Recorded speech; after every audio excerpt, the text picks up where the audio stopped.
Thank you very much, everybody. It's a great honor to have the Crown Prince with us. Saudi Arabia has been a very great friend and a big purchaser of equipment and lots of other things. And one of the biggest investments in the United States is I guess it's your big investment, is buying stock in companies and various other things in the United States and creating jobs.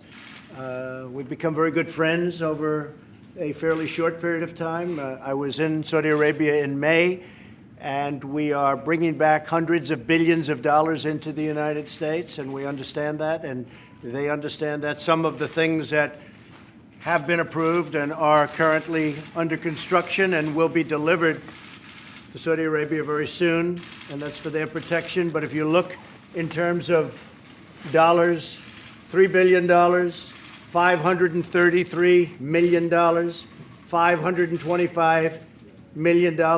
That's peanuts for you. Should have increased it. $880 million, $645 million, $6 billion. That's for frigates. 889 million, 63 million, and that's for various artillery.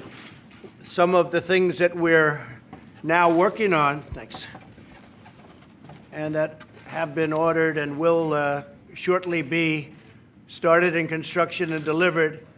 THAAD system, $13 billion. The C-130 airplanes, the Hercules, great plane, $3.8 billion.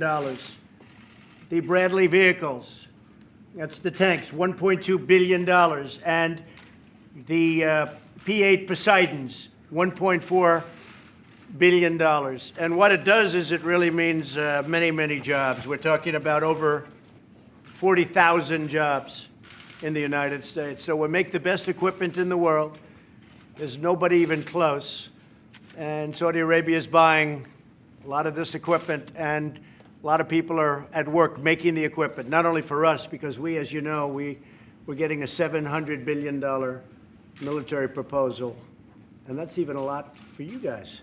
But we're getting a $700 billion military plan this year, and 716 will be next year, $716 billion. So we really have a great friendship, a great relationship. I would really have to say the relationship was, to put it mildly, very, very strained during the Obama administration. And the relationship now is probably as good as it's really ever been. And I think we'll probably only get better. Tremendous investments made in our country, and that means jobs for our workers, jobs for our people. Also defense. We're talking about defense, and we're working very hard with Saudi Arabia, and they're also footing a big part of the bill for defense.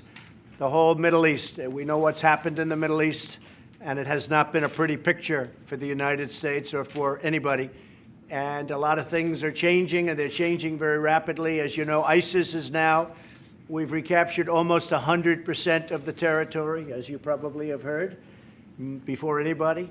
But we've captured close to 100% of the territory held by ISIS. And we've moved very rapidly, very quickly, and that's really coming to an end in that part of the world. It's coming to an end. And we'll be able to get out of certain areas that we've wanted to get out of for a long period of time.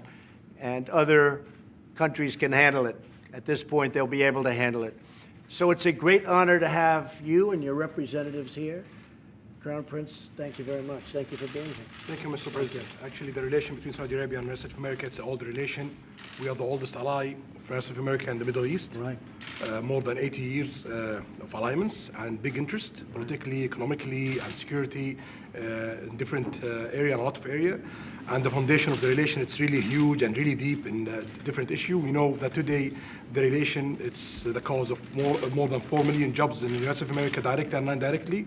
Also, it's a cause for a lot of jobs in Saudi Arabia, directly and non-directly. And as you know, Mr. President, from day one, you've reached this office. We've planned to tackle $200 billion US of opportunity in the next 4 years, but it end up with $400 billion US of opportunities. You've talked today, Mr. President, about the military deals. The implementation in it, it's more than 30%. And also the implementation overall in the $400 billion of opportunity, more than 35%. Right.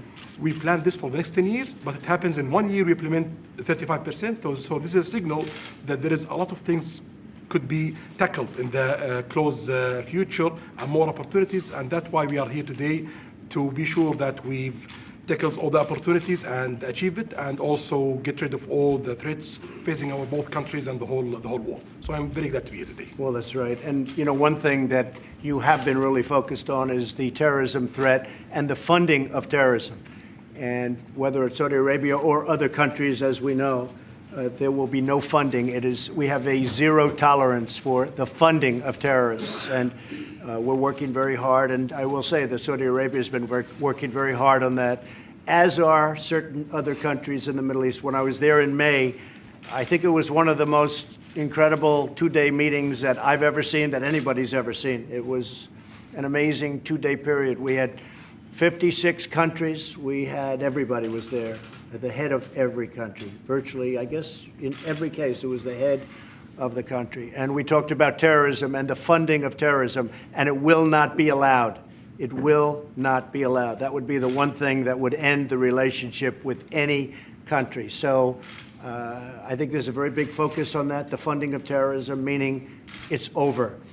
And the other thing that I really am very happy about is that we talked about $400 billion worth of investment, of which we've already invested and seen invested $200 billion to our companies, to various other places and people that make things. So a lot of places throughout the United States are benefiting by this massive investment made by Saudi Arabia to buy product from the United States.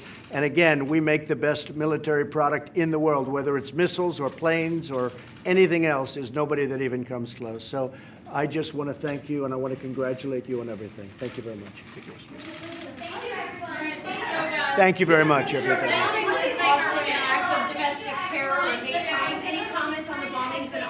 It's terrible. The bombings in Austin are terrible. Local, state, and federal are working hand in hand to get to the bottom of it. This is obviously a very, very sick individual, or maybe individuals. These are sick people, and we will get to the bottom of it. We will be very strong. We have all sorts of federal agencies over there right now. We're searching what's going on in Austin, a great place, a tremendous place, is absolutely disgraceful. So we have a lot of power over there. We're looking. It's not easy to find, but these are sick people, and we have to find them as soon as possible. We have to find them really immediately. I will say, working with Texas, working with the local governments, has been great, but we have to produce, we have to find this very sick person or people. Thank you all very much. Thank you. I had a call with President Putin and congratulated him on the victory, his electoral victory. The call had to do also with the fact that we will probably get together in the not too distant future so that we can discuss arms. We can discuss the arms race. As you know, he made a statement that being in an arms race is not a great thing. That was right after the election, one of the first statements he made.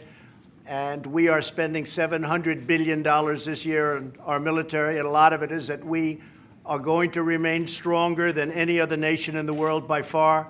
We had a very good call, and I suspect that we'll probably be meeting in the not too distant future to discuss the arms race, which is getting out of control, but we will never allow anybody to have anything even close to what we have.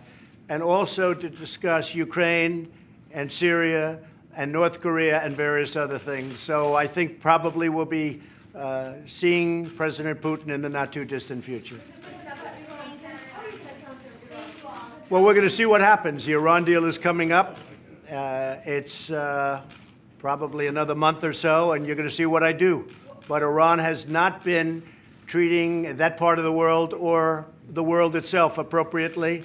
A lot of bad things are happening in Iran.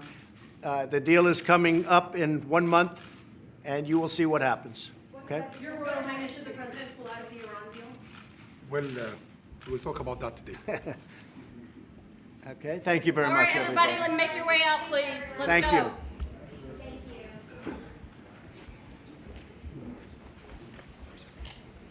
Thank you very much. Thank you, sir. Good to see you.